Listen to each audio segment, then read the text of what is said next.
Well, hello everybody and welcome to our latest Travel Weekly Roadmap to Recovery webcast, where today we're diving into the subject of selling staycations.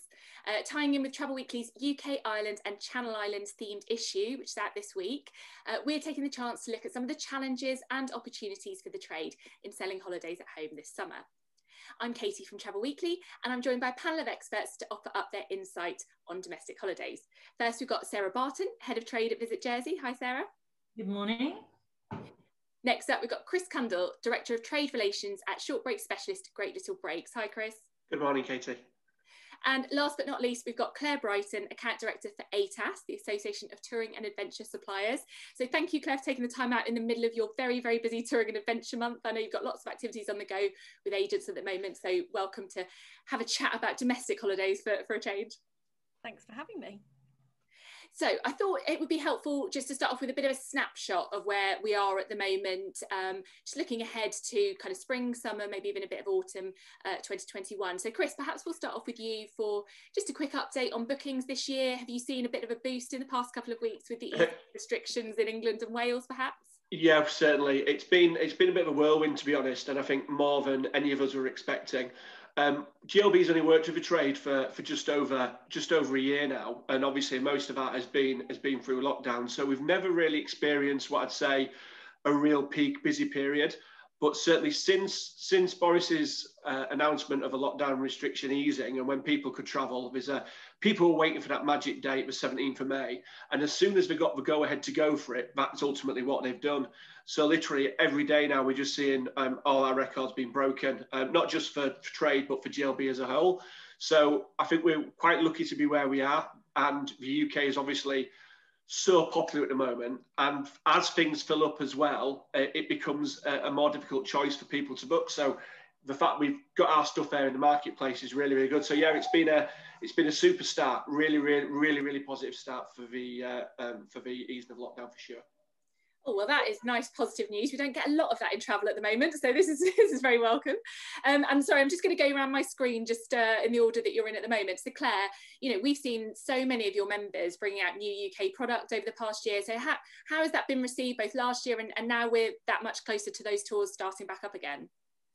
I think so a lot of our members already had a good deal of UK product for their global audiences, but something they maybe hadn't pushed towards the domestic market so much. And then a lot of our members introduced new products last year and kind of for the last 12 months. So I think it would be fair to say it's been received really well. Those that had it, that have increased it, we've seen new experiences come out and all sorts of things. We've seen single location stays, so many different options, like even like retreats in the adventure section as well. So I think both consumers and trade have definitely embraced these new options in the touring sector, and it's great to see. Yeah, it's been a really nice opportunity, I think, for agents to kind of see the diversity of touring product, because it's not just the kind of classic tours, it's adventure, it's cycling, it's walking, all that sort of stuff. So yeah, it's been nice to see. And then Sarah, of course, you've just announced that Jersey's border restrictions will be easing from April 26th, so really not too long at all.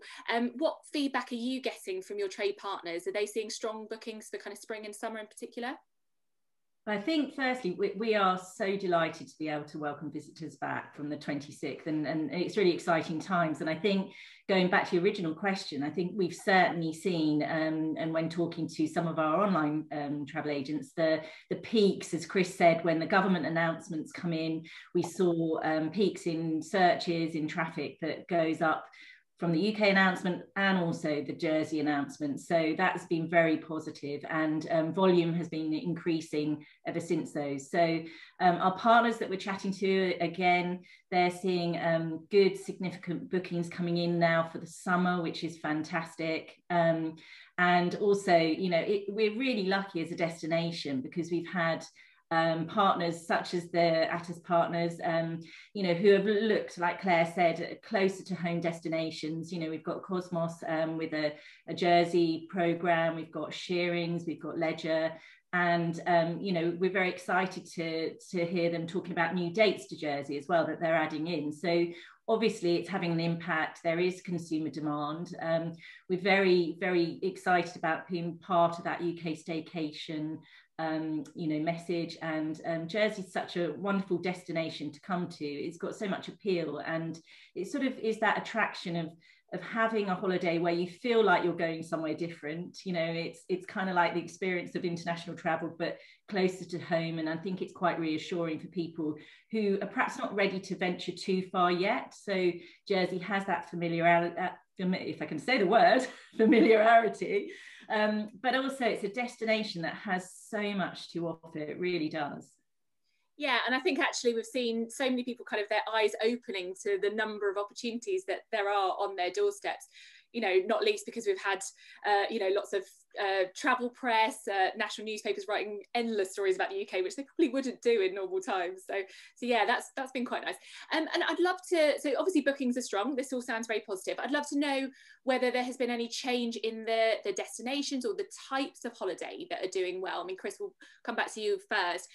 You know, you typically do lots of those kind of really hotel-based spa breaks, but you also do sell kind of coast, countryside walking. So have you seen a shift in the kind of holidays that are doing well? Yeah, I think for us, where we're seeing it really affect is the likes of the Lake District.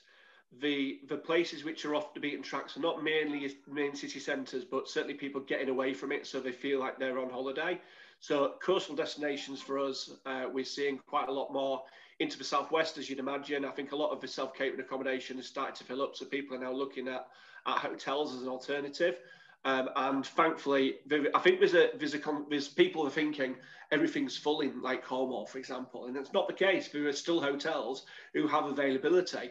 So we're seeing quite a lot into the southwest, the south coast, the Jurassic Coast as it is known. So Poole, Weymouth, Bournemouth, that whole Dorset for a bit of fossil hunting.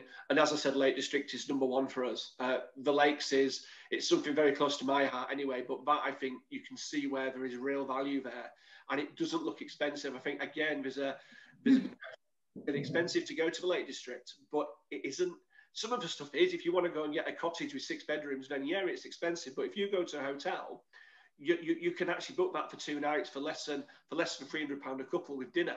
It isn't overly expensive, and people are seeing it and are surprised by the value, and therefore they're going ahead and committing to it. So yeah, those what I'd say, away from city centres at the moment, it's those coastal and these rural retreats.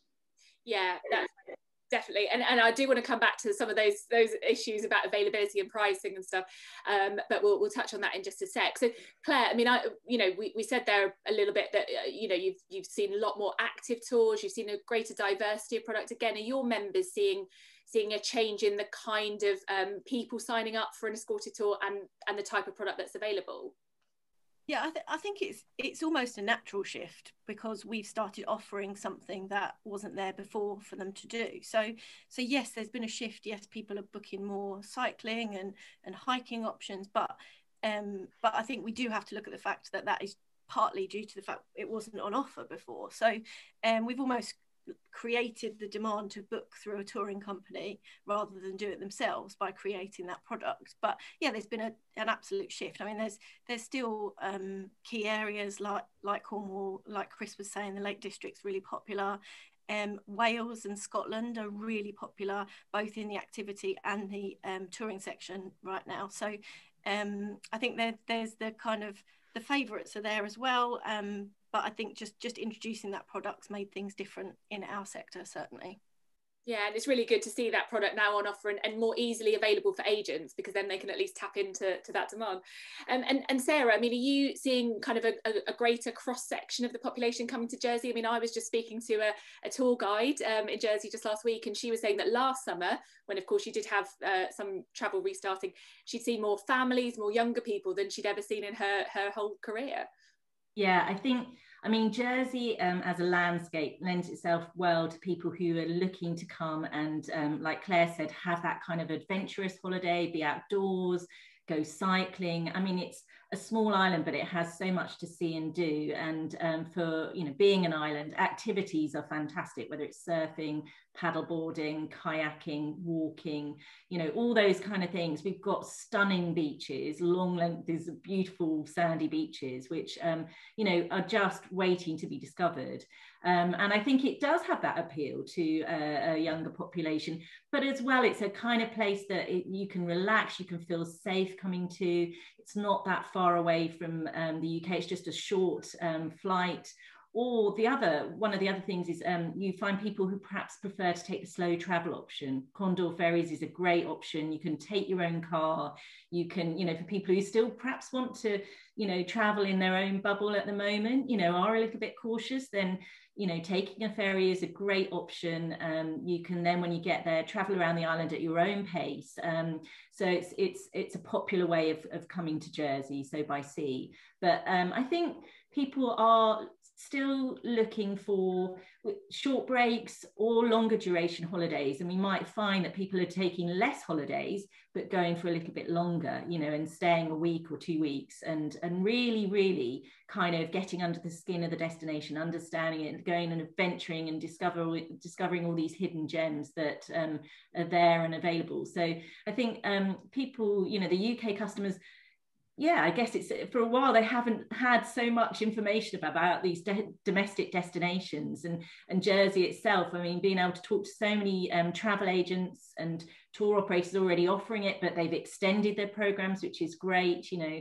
And I think that the customers are looking a little bit closer to home at what's on offer, and realizing there's just a real wealth of these wonderful places to go and see and do things at. Yeah, absolutely. And perhaps a few agents are also sort of realizing that, you know, that outdated reputation of Jersey as a sort of like slightly more mature travelers destination is perhaps, it should, you know, has gone by the wayside, and actually it is open to lots of different types of travelers. It's really yeah, absolutely. It's an island that has so many things for every age group, you know, whether it's a family coming and they want to just sort of spend some time on a beautiful beach, or head to Jersey Zoo, which is a fantastic place all about, you know, set up all around conservation, or whether you want to kind of go and discover the history. I mean, there is something for everyone there. Absolutely, yeah. No, I mean, this is all sounding very positive, which I'm very pleased about. I do want to pick up on a couple of points that Chris and Claire mentioned there about, you know, some of the perhaps the obstacles, the challenges that agents are facing in selling UK travel this year. There has been a lot of talk around the national media of, you know, limited availability, Devon and Cornwall are sold out, you know, sky high prices. So I just want to get your take on what those challenges might be. And I do specifically want to mention some of those different destinations. So Chris and Claire, you both mentioned sort of the Southwest and Scotland. The latest Visit Britain COVID-19 consumer sentiment survey found that of all of the adults surveyed who are intending on taking a holiday in spring and summer, 40% of them were planning on travelling to the Southwest and Scotland together. I mean, together those two regions make up, God, nearly half of our UK holidays. So what impact do you think that's having? What obstacles can agents overcome, and how can they do that? And Chris, I'll throw back to you. I'm not going to do this in order every time, I promise, but okay, we'll go with you first on this one. I think it's really interesting. I think that stat's quite interesting as well, because you've got the two furthest places people can travel to. And I think when people are looking for a longer break, then certainly they want to get as far away as possible. And, you know, you go from one end of the Scottish Highlands right down to the southwest, and where I'm based in York. So literally for me, it's an 8-hour drive to one, and it's about a 10-hour drive to the other. So yeah, it's properly getting away. And I think the thing is with it is it's not all long stay, because to do that, it's only worth doing it if you're going to travel for that long, to stay for a longer duration. I think where we are, it's more short breaks. So actually it's for 2 nights. So that travel time is a lot less. So I think when people are looking for almost to satisfy, I always say satisfy that hunger, really, because people want to get away. They don't know when they're going to be able to get abroad. So they want to do something to get away from home. They're sick of the same 4 walls. So a short break for 2 nights or for 4 nights, I think what that then does, it opens up a lot of the other areas. Availability wise for us, again, I don't see, I see a lot of the news and this waiting list for Cornwall I see all the time, and I find that quite interesting. We've got hotels in St Mars and in Newquay, where apart from 1 week in August and perhaps I think a few days in July and I think the latter May bank holiday, the availability is wide open throughout it. So, and it's not overly expensive. You know, I think we had 4 or 5 bookings yesterday where they were doing 6 and 8 nights in Cornwall, and they were able to book it without any issues whatsoever and no availability issues. So the biggest thing for me, I think, and what I'd say to agents is, that's now, that's today, you can book it today. But I always like to look back at what happened last year. So if you remember last year when they came out and did a reason of lockdown, and they announced the 4th of July was the date when people could go to hotels. And when they did that announcement for the 4th of July, then people started to book. And they started to book slowly. Once the 4th of July came and everybody else saw people going to hotels, that's when it hit. That is when stuff started to fill up. That is when everything became full, because actually it's that almost, oh crap, they're there, I want to go ahead and do it really. So it's there now, and that's what I'd urge agents to do, is tell customers it's there now, because if you wait until, you know, the 17th of May, if you wait until the 17th of May, then you will get availability issues because everyone's going to want to be there really. Yeah, absolutely. Sorry, a little bit of an interference. I think a lot of attention has been focused on that 17th of May as the restart of international travel, which of course, fingers crossed, it will be. But of course, it is actually also the date that UK hotels reopen. So it is the date that a lot of these programmes and a lot of the touring product can restart. So Claire, are you finding any availability issues? What would you say are the kind of obstacles that there might be for agents trying to sell the UK for this year?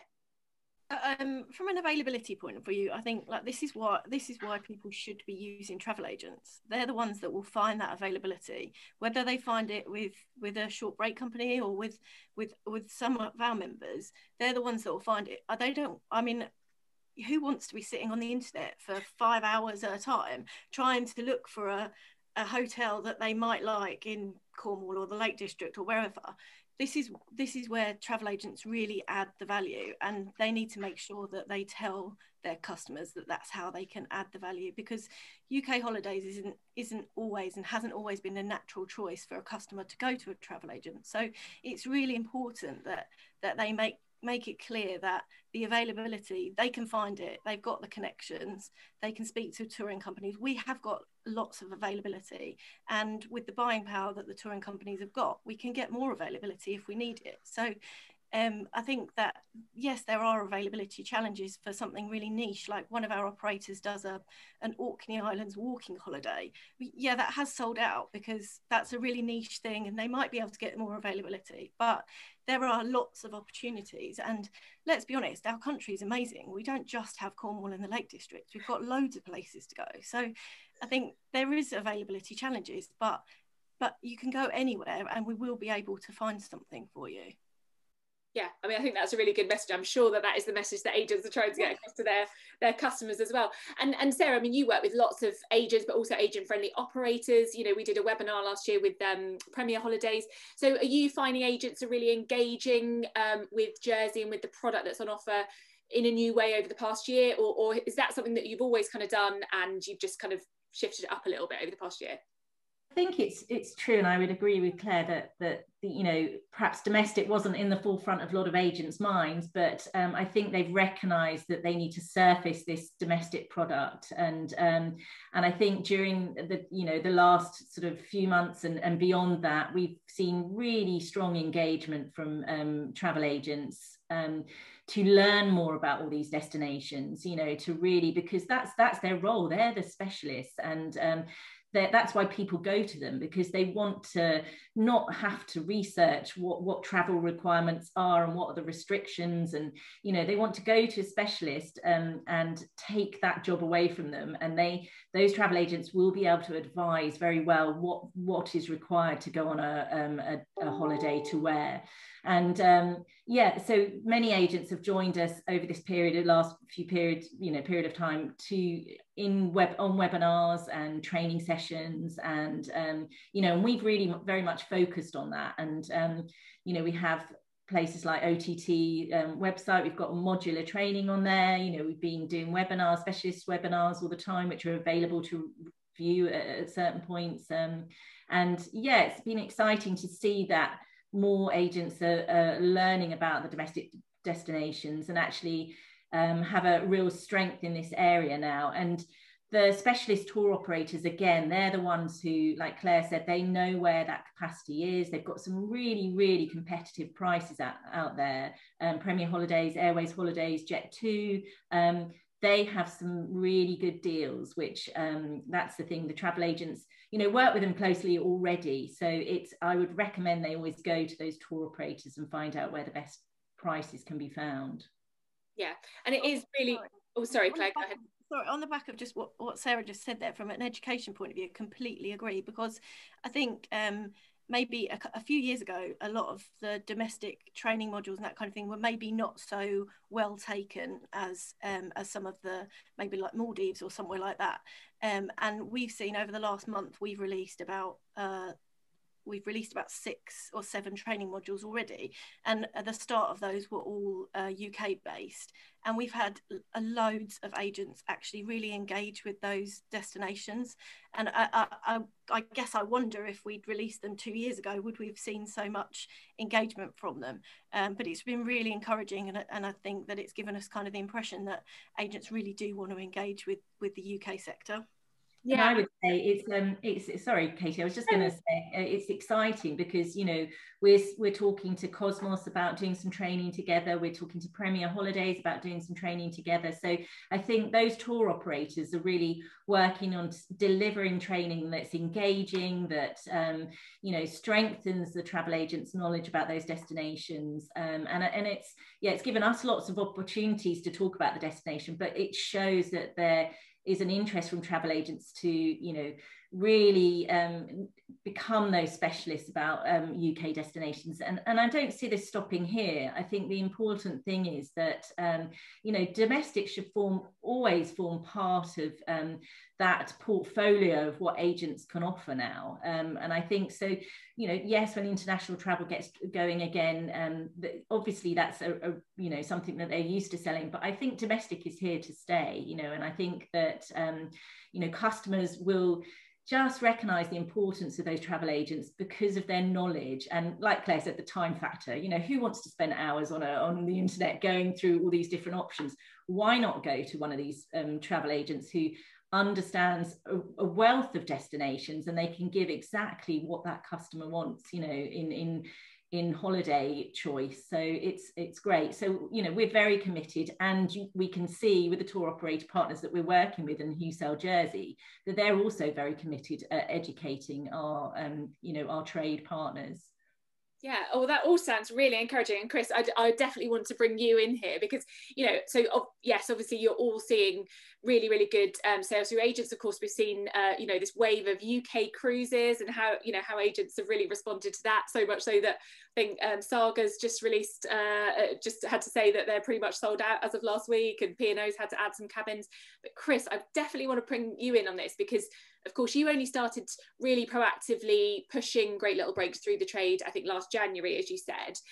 But I know when you spoke to me and some of my colleagues towards the end of last year, you'd said that you had a kind of aim of about 20% of your sales would come through agents, and you were hitting numbers way in excess of that, so 50% or so. Yeah, so got up to, an update on that. How did you do it, first of all, and how have agents responded? Yeah, I think it's one of them things. I mean, my history was I used to work at Super 8 before, and when Super 8 left the market, there wasn't really anyone who came in to fill that space. So it was, I think there was a demand there for us. So we were lucky enough to get into there. And each and every consortium that we spoke to were desperate for that product. So we almost had a head start to get in with agents and be able to talk to them, really. Our business, yeah, we had a target, and that target remains for this year, of 20% of our business to come through travel agents. It peaked at 55% is where it got to last year. It's dropped off a little bit this year, but only because we've seen our own direct sales do very well, as more people come to us. More of those customers are already booked with us for the last 7 or 8 years. So yeah, it's currently about 45%. I think the biggest thing, and I'm just going back to what Sarah was saying about the domestic and it's this staying and it become more habit forming. Domestic holidays are easy. They're a very, very simple sell for an agent. And I think sometimes what you almost need to do that first booking to see how easy it is. You know, certainly for our point of view, customer comes in, you collect the full money at the time of booking, and it's there, it's done, it's dusted, and it's easy. It's like, my God, that is easy. We've had 100 agents who have never, ever booked with GLB before book in the last month. So 100 agents who've never done a UK short break booking have made a booking. And that to me is a frightening number. And some of them are really capitalising on it and doing multiple. And they've said, you know, and you speak to them, we just don't believe how easy it is. And I think when they see how easy it is, that's why it becomes habit forming. That's why it's not just a flash in the pan, because people take these short breaks. We did some research over a few years ago when we were at Super Break, and it's for every overseas holiday, a customer will take 3 UK short breaks. That might be going for 2 nights, going on a tour. It may be going to see a concert whenever we can, or going to the theatre, whatever it may be. So domestic-wise, there's a huge opportunity for agents. It's not just that short break once. It's those 3 or 4 that they might take in the year. Yeah, absolutely. All that does as well about, you know, engendering client loyalty and all that kind of stuff. I mean, Claire, your old friends at Advantage have brought out this domestic focus with new suppliers and a really, you know, big campaign on that. So Claire, first of all to you, what do you think agents can actually do now? You know, what practical advice do you have for them wanting to kind of get in there and sell domestic holidays this year? Do they need to think about marketing? Is it training that you've both mentioned? Is it focusing on specialist sectors like touring and just trying to become the go-to person for that? I mean, obviously I would say yes. Touring.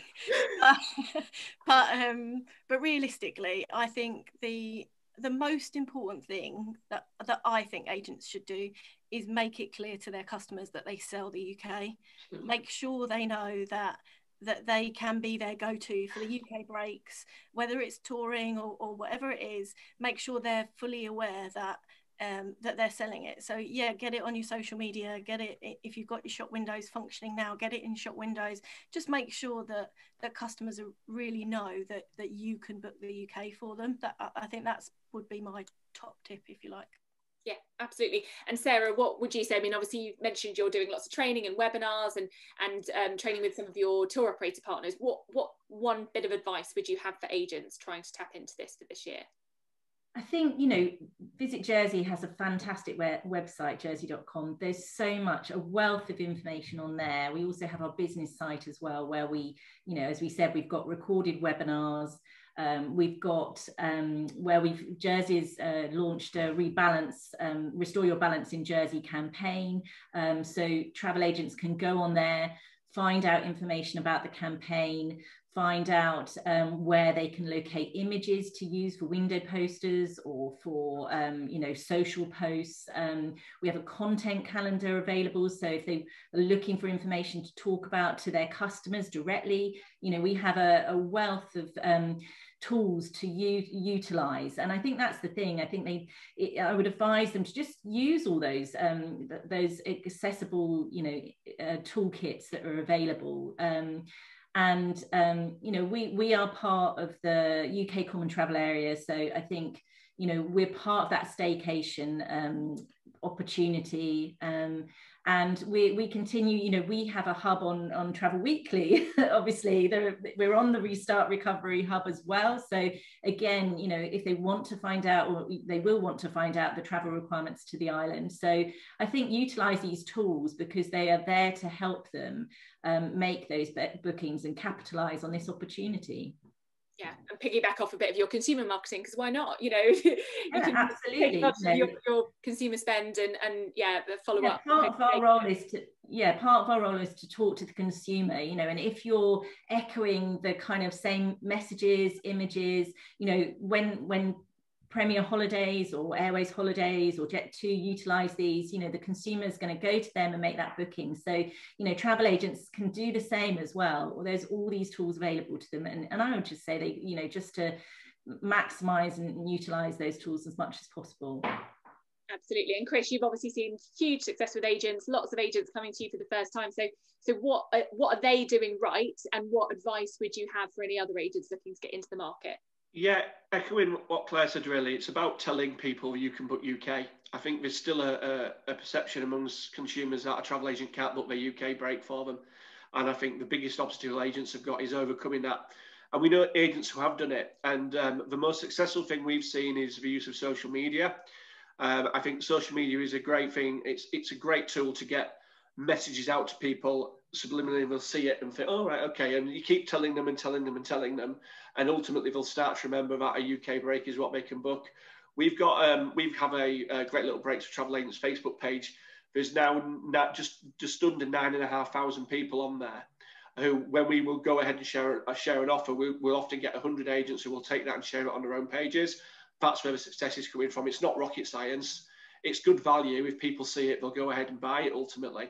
And the thing is, with a UK short break as well, it's not overly expensive. You know, again, if you're looking to go, you know, with a family of 4 over to Greece in the summer holidays and spend £4,000, you've got to save for it. When it's actually going to the Lake District for 2 nights and it's 300 quid, it's almost an impulse purchase. My old manager, Graham Bamforth, who worked with me at Super Break, always used to describe a UK short break as like a Mars bar.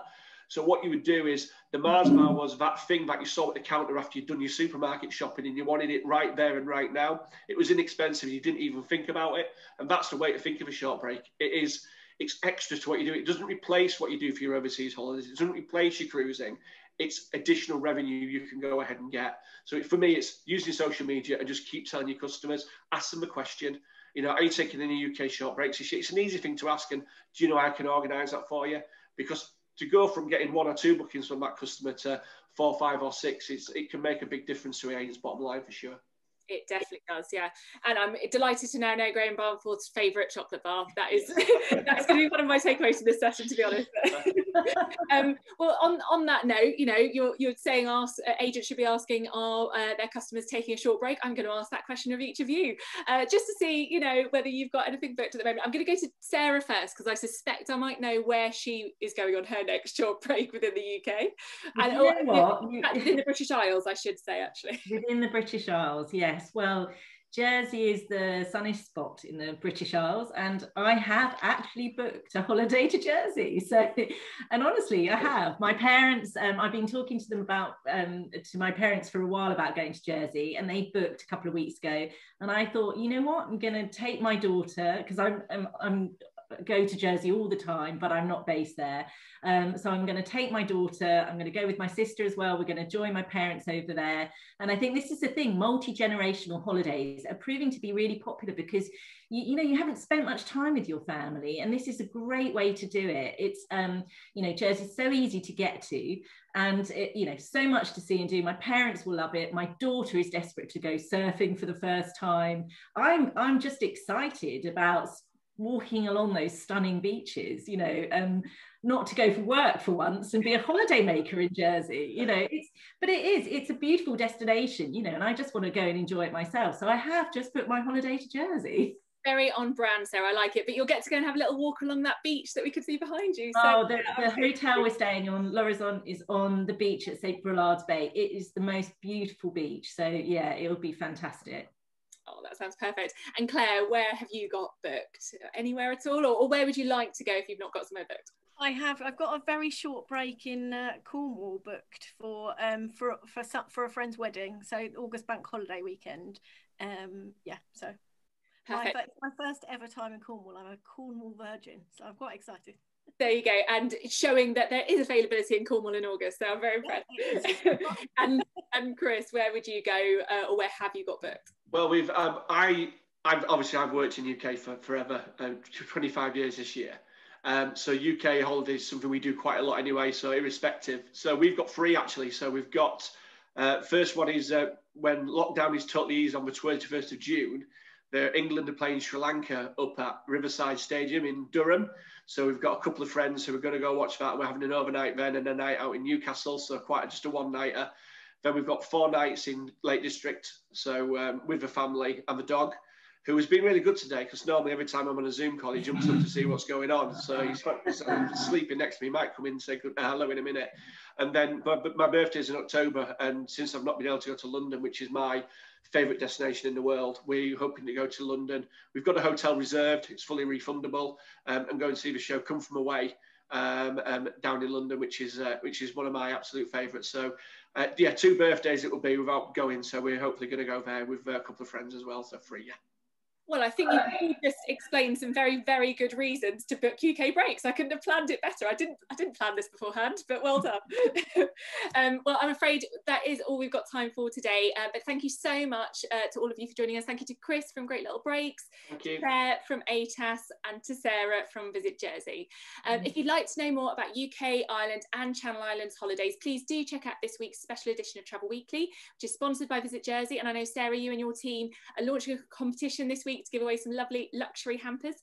So do have a look at the issue to see how to enter. But for now, thank you all for your time. Thank you for watching, and we'll see you next time.